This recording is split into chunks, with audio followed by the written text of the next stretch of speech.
Olá, amigos da Rádio Espiritismo BH. Eu sou o Valdir Pedrosa e apresento o programa Estudando o Evangelho segundo o Espiritismo.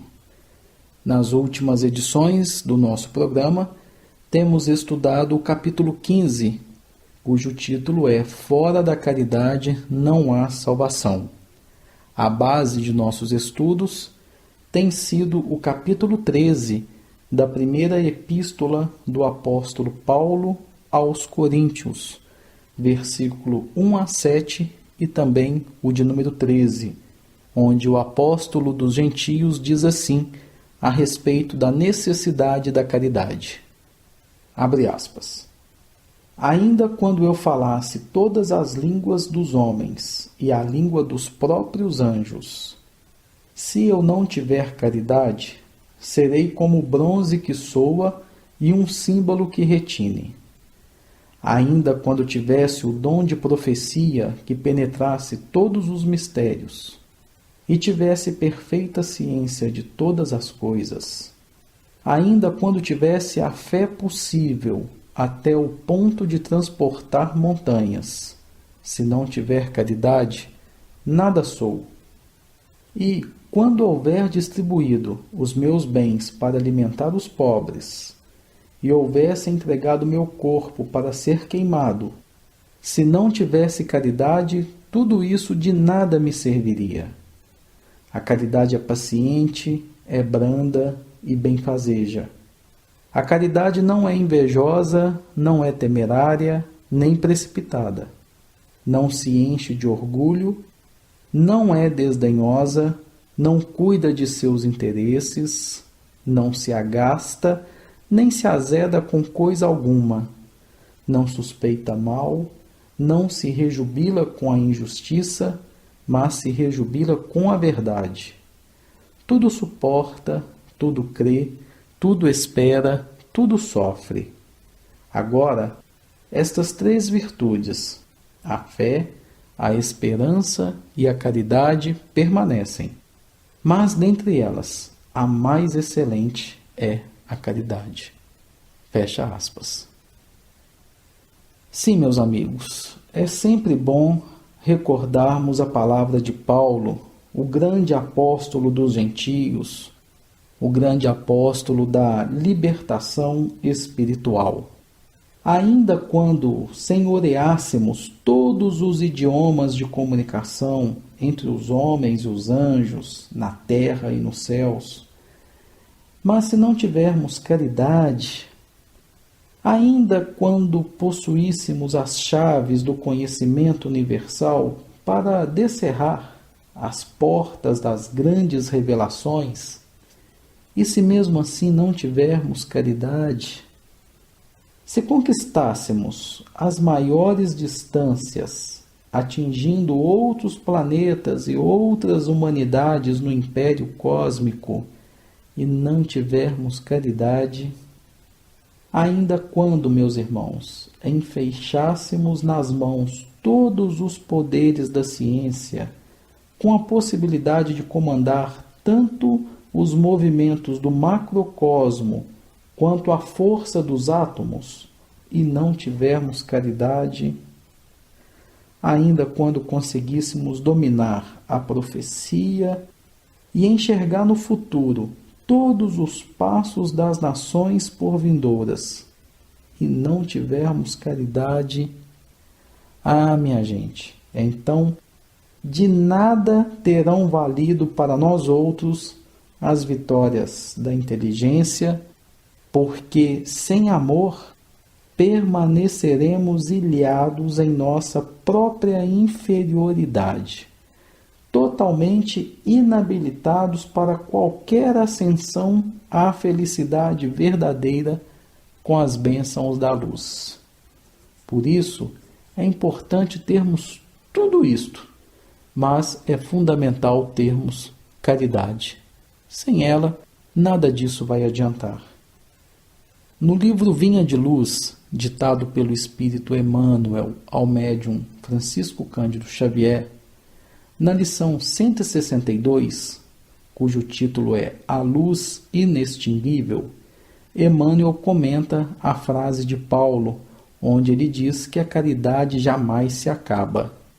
O guia espiritual diz assim, abre aspas, permaneces no campo da experiência humana em plena atividade transformadora.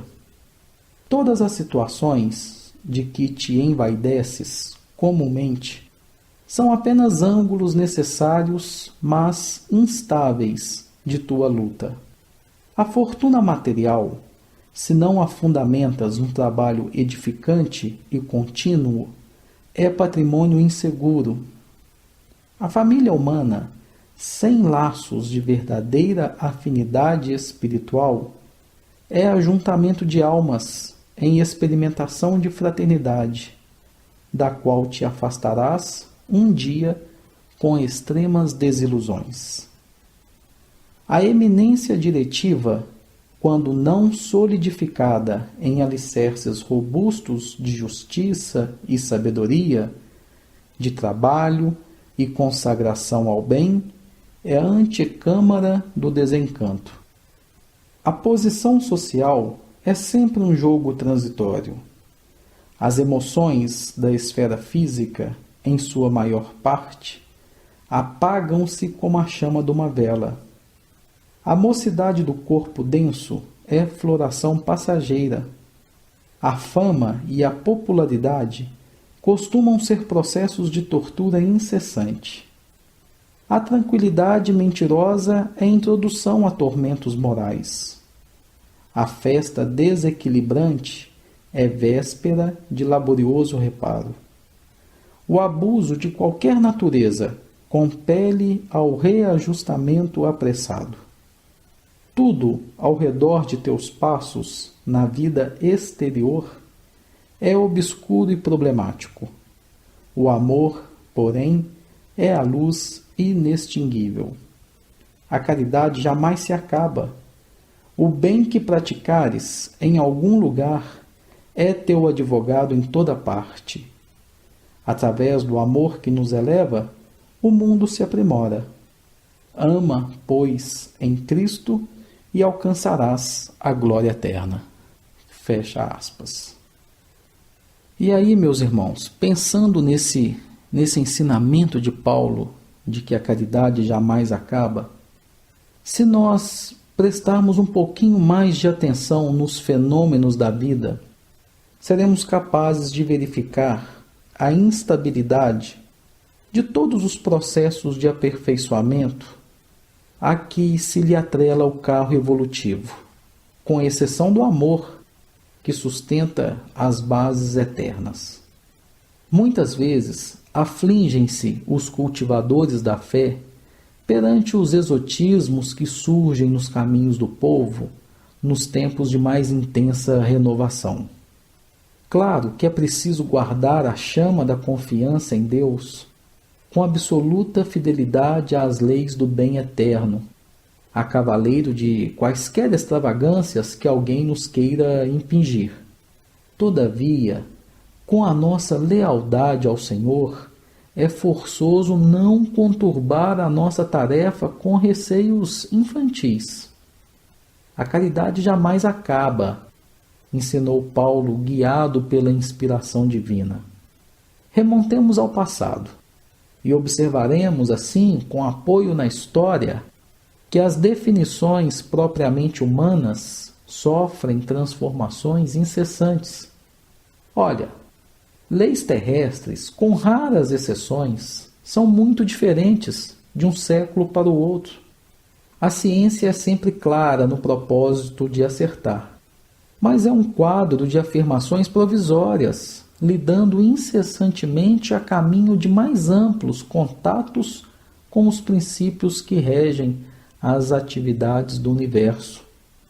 A cultura intelectual assemelha-se a largo movimento de ideias que procura esquecer a maior parte das concepções que valorizava ontem, para lembrar o que precisa estudar hoje, de modo a atingir o que deve ser no amanhã. A arte modifica-se de época para época. Progresso, na essência, é mudança com alicerces na experimentação. Tudo na superfície da vida é transformação permanente, meus amigos.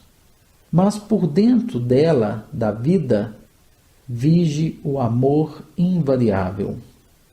Dessa forma, não devemos nos assustar diante das inovações que caracterizam o espírito humano sempre insatisfeito e irrequieto, até que obtenha a madureza necessária à frente do mundo e do universo.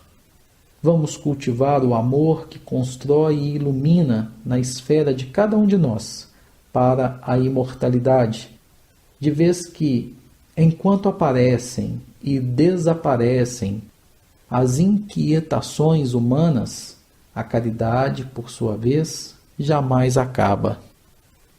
E se a caridade jamais acaba, ela também, por sua vez, tudo sofre. E aí nós nos lembramos dos noticiários aqui na Terra, que reportam-se diariamente a desvarios cometidos em nome do amor. Homicídios são perpetrados publicamente, suicídios aparecem cheios de pranto e desolação na rota de lares esperançosos, furtos, contendas, injúrias e perversidade aparecem todos os dias, invocando a inspiração do sentimento sublime de caridade. Mulheres indefesas, homens dignos, jovens promissores, crianças infelizes, em toda parte, sofrem abandono e aflição sob a legenda celeste. Entretanto, só o egoísmo, traduzindo apego da alma ao bem próprio, é que patrocina os golpes da delinquência, os enganos da posse, os erros da impulsividade e os desacertos da pressa. Apenas o egoísmo gera ciúme e despeito, vingança e discórdia, acusação e cegueira. O amor, longe disso, sabe rejubilar-se com a alegria dos corações amados, esposando-lhes as lições e as dificuldades, as dores e os compromissos. Não se atropela nem se desmanda. Abraça no sacrifício próprio, em favor da felicidade da criatura a quem ama, a razão da própria felicidade. Por esse motivo, no amor verdadeiro não há sinal de qualquer precipitação, conclamando a moderação ou a loucura. O apóstolo Paulo de Tarso afirmou divinamente inspirado: o amor ou a caridade tudo sofre. E podemos acrescentar que o amor genuíno jamais se desregra ou se cansa, porque realmente o amor verdadeiro, a caridade verdadeira, sabe esperar. E além de saber esperar, podemos ainda completar, dizendo que a caridade também nunca falha, e ela possui maneiras múltiplas de ajudar, em tudo aplicando o senso das dimensões. Como é que funciona isso? É simples. Vejamos. No atendimento de cada necessidade, olha lá a caridade que se expressa não somente com a luz da bondade, mas também com o método da prudência. Distribuindo alimento às vítimas da penúria, do sofrimento, a caridade abstém-se de azedar o pão com o vinagre da reprimenda, respeitando a condição daqueles que lhe batem à porta. Medicando o enfermo, a caridade não lhe exige atitudes em desacordo com os desajustes orgânicos em que o socorrido se veja, e sim recolhe os melhores gestos de tolerância e compreensão de modo a servi-lo. Alfabetizando o ignorante, a caridade não lhe reclama demonstrações de cultura antes do aprendizado, mas revela paciência e brandura para guiar-lhe a inteligência nos mais simples degraus da escola. Assim também, se invocamos a caridade a fim de orientar os que se transviam na vida, não nos cabe esquecer as dificuldades em que se encontram. Para recuperar-lhes o equilíbrio, não basta identificar-lhes as fraquezas e reprová-las.